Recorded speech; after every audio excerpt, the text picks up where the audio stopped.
Welcome back to the Revolution Room. Today we're going to be talking about a few different news topics. The first one I want to cover is Tucker Carlson's response to Ben Shapiro. Now, if you watched my last video, we covered what Ben Shapiro had to say in his 40-minute crying session.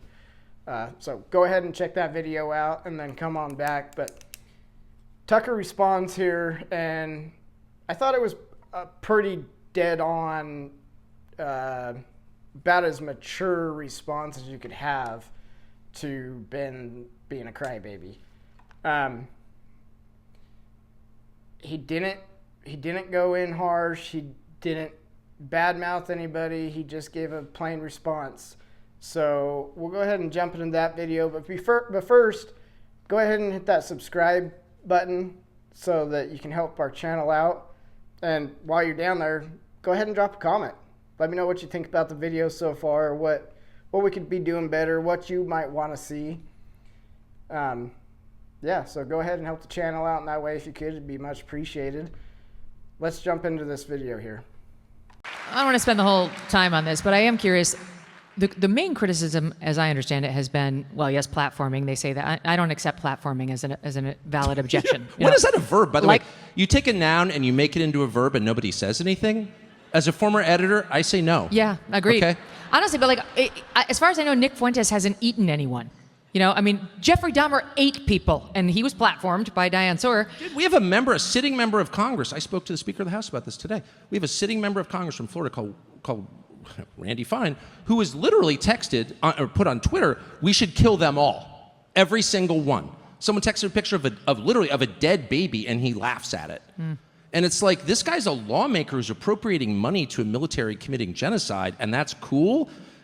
It's not cool. No. And let's just be honest. That is much worse than anything Nick Fuentes has said, period.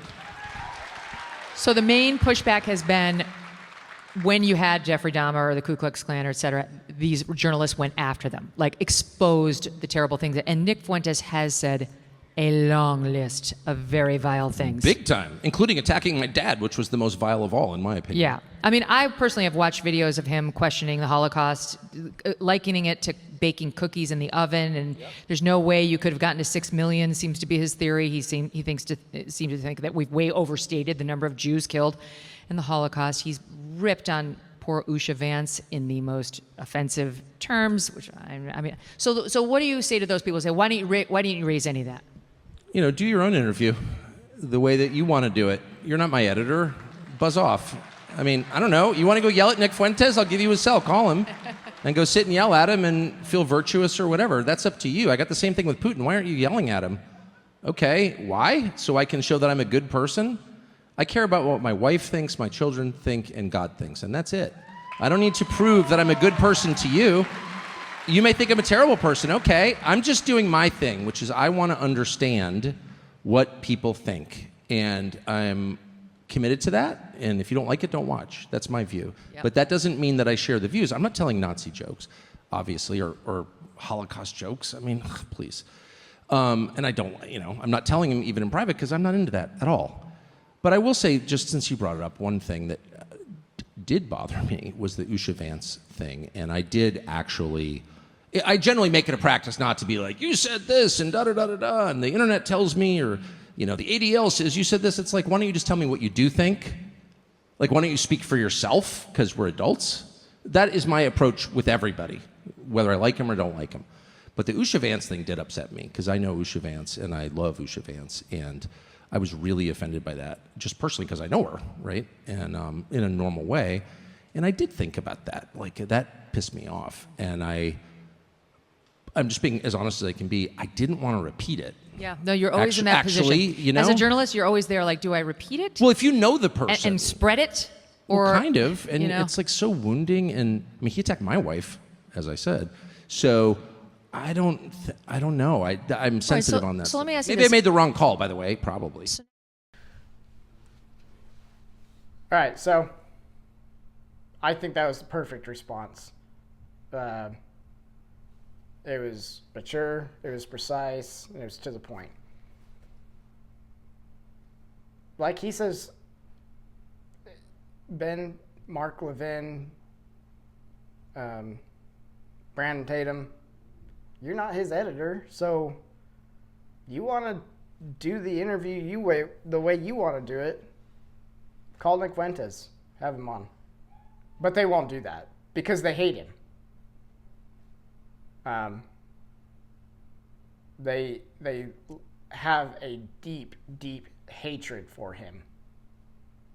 And I think a lot of this is stemming from the fact that I think they're a little bit scared of the reach that Nick has.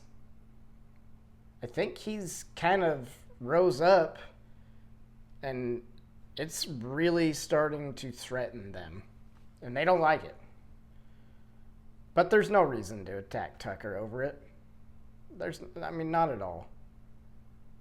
Tucker's a big boy. He can do his interviews the way he wants. He doesn't work for the Daily Wire. Ben can't fire this one, so he's going to cry about it on a video. He fires Candace because she worked for the Daily Wire and she said something he didn't like. Tucker doesn't work for the Daily Wire. Can't fire him. But he can cry about it. Make himself look dumb for crying about it. But I just thought that was a really good response by Tucker. I mean, what more can you say? He doesn't hold those values. Just because he didn't push back the way everybody else wanted him to, doesn't make him a Nazi. That's crazy. The next thing I want to kind of go into here is, I know this might be a little early to talk about for some people, but I kind of want to talk about who's going to be the front Dem runners of 2028. And I don't personally think it's too early to kind of think about this because look at it this way. One, Trump can't run next time, so let's just let Trump do his thing, get stuff done, and let's focus on the candidate we need next. Are we going to go with a J.D. Vance who hopefully carries on Trump's policies and everything else? Are we going to go with more of somebody who is a little bit more moderate? Hopefully not. Are we going to go with somebody who's a little bit more farther right? Somebody who shares more of Nick Fuentes' ideas? Could be. He's gaining traction. Do I want that one? I don't know. I think that Nick might be a little bit far right for me, but in some ways he's not. In a lot of ways he's not. With Nick Fuentes, I think his deal that I have with him is that he's very young. He was very young when he said all this stupid shit. But now, of course, he said he liked Stalin just the other day, but he is still 26 years old. So, but he does have a lot of beliefs that I carry. I mean, he believes in Christian values. If it was up to me on our side, I'd want a Charlie Kirk.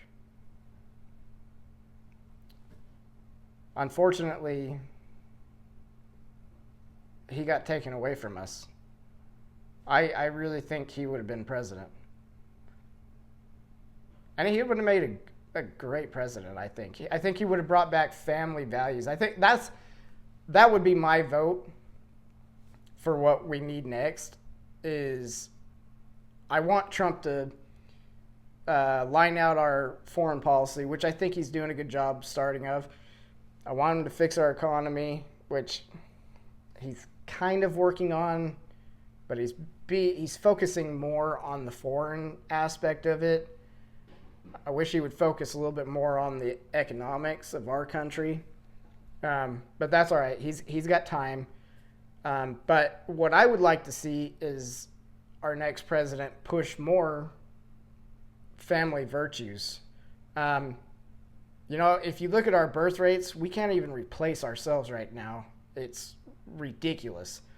So we really need to reverse this trend, and we need to do it quickly. So if we had somebody like that pushes family virtues, it would help our country out tremendously. Now, what I think is going to happen is I think that we're going to be seeing a J.D. Vance, Marco Rubio ticket on our side, which I'm fine with. I love them both. I think that J.D. Vance could out-debate anybody on the left side. Pick anybody, and he's going to demolish them. They're all stupid. So, yeah, that would be great for me. Now let's talk about some of the Democrats that I think will be the front runners. You got Gavin Newsom. A lot of people think he's going to be the front runner. I personally don't. I think that his record in California is far too destructive for him to be on the front stage. Now, that being said, it was like he was built in a politician factory and manufactured out of a politician factory. But at the same time, he's also looks like Patrick Bateman from Psycho. So it kind of swings both ways.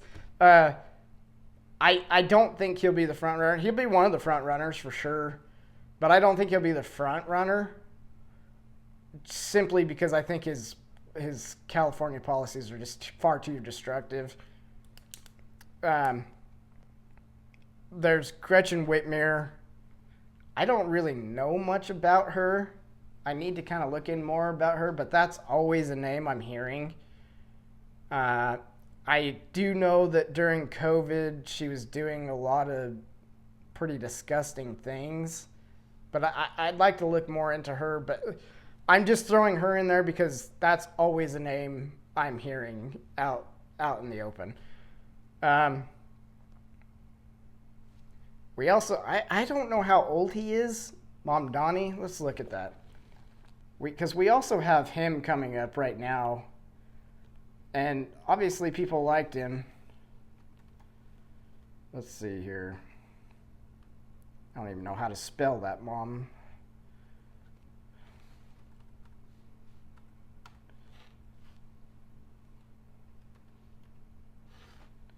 Yeah, I mean, obviously a lot of people liked him. They voted for the guy. And who knows why. I don't know why New York wants a communist to run their country. Doesn't make much sense. Yeah, so he's old enough. He's 34 right now. So yeah, he's old enough. So that's a really scary one to look out for. He is very, very charismatic. He has horrible ideas, but he is very, very charismatic. So he very well may be on the top of the ticket. Now, do I think the country's going to vote in a communist? I'd like to say no, but you just never know. It doesn't really surprise me that he got voted into New York. That's a pretty far left state. Or city, sorry. So that doesn't surprise me. But as far as the United States electing a communist, I don't see that happening. But he very well could win the Democratic nominee. Now, the person I think is going to be the front runner and the nominee is AOC. Now, don't get me wrong. I think she's a moron. Probably the dumb... It's really hard to say who's the dumbest one on this list because they're all so stupid. She's probably the dumbest.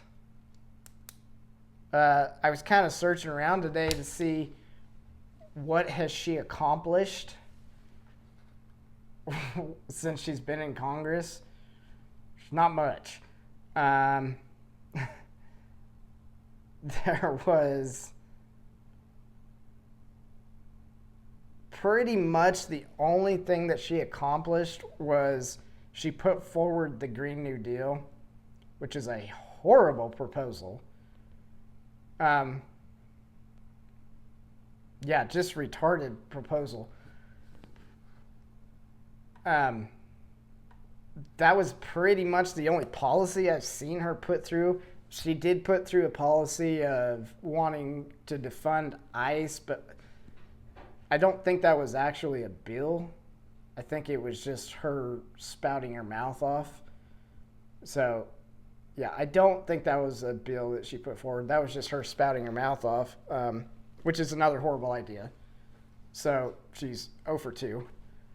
Another thing she did was she got Amazon. She was part of the reason Amazon left New York City. Cost 25,000 jobs. Good job. Yeah, socialism just... And you know what I love that they... So this is what I love. You always hear this. Secular humanists won't say that they're secularist because they have such a horrid past. So they call themselves secular humanists. But they believe in secularism. So they do the same thing with socialism. Socialism has a bad reputation. So if you say, well, tell me where socialism worked, they'll go, no. I'm not a socialist. I'm a democratic socialist. Okay. What policies are different between those two? What ideals do you have that are different from a socialist? None. So she's a socialist. And socialism, just like Mamdani in New York, communism has never worked anywhere. Socialism has never worked anywhere. But there's a lot of people out there that for some reason want that. Now, I personally don't. I think it's horrible. I think it will cause people to not be ambitious. I think it's a form of stealing. I think it's a form of, just like these SNAP benefits. And these SNAP benefits, I think it breeds a lot of lazy people. Now, obviously, there's people who need these benefits. You're talking handicapped people, elderly people, single mothers to an extent. And I say to an extent because single mothers often have child support, alimony. I don't think they need to also benefit off of other people's taxes. But the point is it breeds laziness. 42 million people are on SNAP. You can't tell me that all of those people are incapable of working. Okay? That's not sensible. And I think socialism creates the same thing. Now, with socialism, there is one thing that kind of scares me, and I heard this the other night, and Andrew Wilson made a very good point, and it's something to consider. Let me just play this clip for you, and we'll hear what he has to say, and then we'll discuss it. Terrifies me, man. Yeah. Like as you bring this up, what terrifies me more than anything, you know what gives me the nightmares? And this is what I know is going to happen. See, if a socialist comes along, an articulate socialist, and he gives us all our social issues, that he says, you know what, you're right. No more gay marriage. That's done. The trans stuff, you're never going to have to worry about it again. Right. And he gives us a bunch of the social things that social conservatives want. And then he says, in exchange for that, I want my economic policies in there. I think he would win in a fucking landslide. Especially and for you know people like what? Ford, too. I think that not only would he win, but get the economic policies in, like universal healthcare, things like that. Right. And then the next socialist would come in and just take away all of that social rollback. We've had this chat before about like the left-wing populist. Like the left-wing populist is what I fear. The left-wing candidates at the moment are no good. The only thing that's kept us from that and is woke. And that's the one benefit we've had that nobody ever talks about is that because they're tied to the absurd social issues like transing the kids and shit, they're so tied to that as part of their identity, they can't move off of it. But man, if one of them ever fucking figures out, I can move off of that and give the social conservatives what they want in exchange for my economic policies, and he's a populist, we're fucked. It kind of does exist already because you really do have guys like Jackson Hinkle and Haas Aldine and these sorts of guys who, I mean, all of the Democrat politicians at the moment, they're laughable. They're useless. They're incompetent and all of that. But those guys, well, they're a tougher night at the office. Yeah, well, and that's why the middle class is so important, right? And that's getting eroded away right now because when you get people who are poor, they will become more desperate and then they'll vote for it. Not anything, but almost. If it like gives universal basic, a center left populist is very dangerous. That's sensible, right? Like that handles like a lot of the culture issues. Like, there's two genders. Like that's fucking dangerous. Well, because the big key for him, for whoever the social populist is one issue: mass migration. Yeah, he comes in and he says, "I'll eliminate mass migration because I think it's like Bernie Sanders said, a Koch brothers conspiracy." Right-wing conspiracy to bring in cheap labor. So no more mass migration. That motherfucker's in office tomorrow because the most unpopular policy globally is mass migration. And that guy, if he says, and in exchange for that, I want universal health care, UBI, and a bunch of other social, he's fucking in. And because he's going to come in from, I hate to say it, but Mustache Man precisely did that. That's what Mustache Man did. Came in with a nationalist perspective. We got to get these motherfuckers out. No more immigration. We run our country. You guys will all get houses. We're going to have cheap affordable cars. That's how the Volkswagen came in. And the national highway system. The national highway system. That's how we took Germany from poorest ever to in the 1930s to one of the most powerful nations in the world. They were so poor and so desperate at that point, they were willing to listen to that. And he had those conservative viewpoints with the socialist angle. I got to tell you, that's dangerous, dude. We are ripe for the socialist populists to come in, say no more mass migration. And if that's the one issue he says, you're right. That's it. That's dangerous. That's it. Because you've taken one of the strongest positions that conservatives have. A lot of conservatives in the last election voted for immigration, and not just that. The UK, right? If a UK populist socialist came out and said no more mass migration, same shit. Yeah. Right. Because it's globally, it's the most unpopular thing in all Western nations is mass migration. Now. People hate it. They loathe it. They don't want any more of it. And every year they hate it more than they did the last year. That's dude, some guys listening right now. Like, I know. Fuck, this I know. But here's the thing. No, but you're right, dude. That would be. That's my warning. But that's my warning, man. From the right, you're literally taking. You take. I'm going to give you guys health care. Don't worry. You guys will be able to afford to go to the doctor. And I'm going to get rid of these goddamn immigrants. And we're going to have this stuff. And you're done. For us. You're done. And we're going to nationalize all of that industry. If the Bernie Sanders comes in, who's not Bernie Sanders, and just says no more mass migration, okay?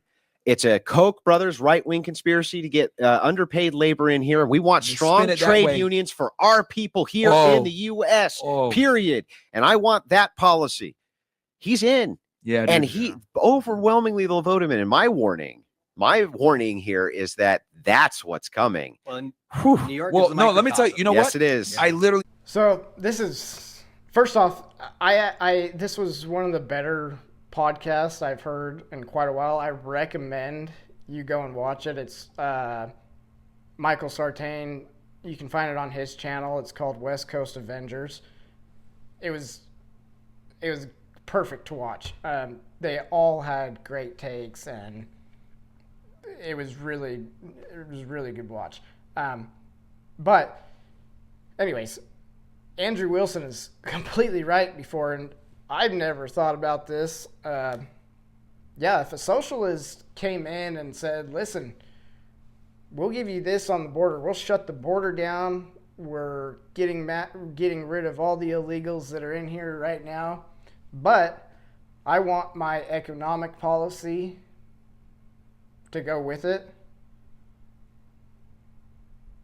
He's getting voted in. And I agree, by a lot. And that's scary, because which one do we give up? So, now AOC is a socialist, but she's already blown her cover on the border. So that's out for her, thankfully. But to kind of go back to where we started from, I do think the AOC is going to be the front runner. She's very popular online. I don't know why. She's annoying as can be. I think the only thing that's good about her is what's that guy? Big booty Latina. That's the only thing that's good about her. Alex Stein. There we go. I couldn't remember his name. He's right about that. She's big booty Latina. That's the only good thing about her. Other than that, she is deathly to this country. But she is vastly popular on that side. And that's kind of something that the Democrats were lacking in the last election, was energy. Obviously, Biden had none. I mean, he was held up by strings. He was a walking corpse. Kamala, she had no energy. She had no charisma. Very possibly the dumbest person I've ever seen. That lady was not smart at all. AOC, though, she does have charisma. She is popular. She hasn't ever done anything. But does that matter nowadays? I mean, really? I would, however, like to see J.D. Vance take her on in a debate. It would be horribly embarrassing for her, but it would be enjoyable for me. I mean, I would love it. I would love to rewatch that over and over and over again. It would be hilarious. So, that's kind of my thoughts. There was one more thing in the news today. Pelosi announced she's retiring. Thank the Lord. She's been in there for 40 years. How do these people keep getting reelected? I mean, look at San Francisco. That place is a shithole. How does she keep getting reelected? How do these people get reelected? It is beyond me. Are there really people out there that's dumb enough to believe the stuff that they're spewing? It's incredible. I don't get it. But that kind of brings up something I wanted to talk on, was she's been in there for 40 years. 40 years. Where are the term limits on these senators, these congressmen? Where are the term limits? Why do we have term limits on presidents, but not in the Senate and Congress? I mean, if you're wanting to keep the same president for as long as you want, if we have to have term limits on presidents and congressmen on presidents than we should on congressmen and senators. Or flip it. And we say we don't have term limits on the president.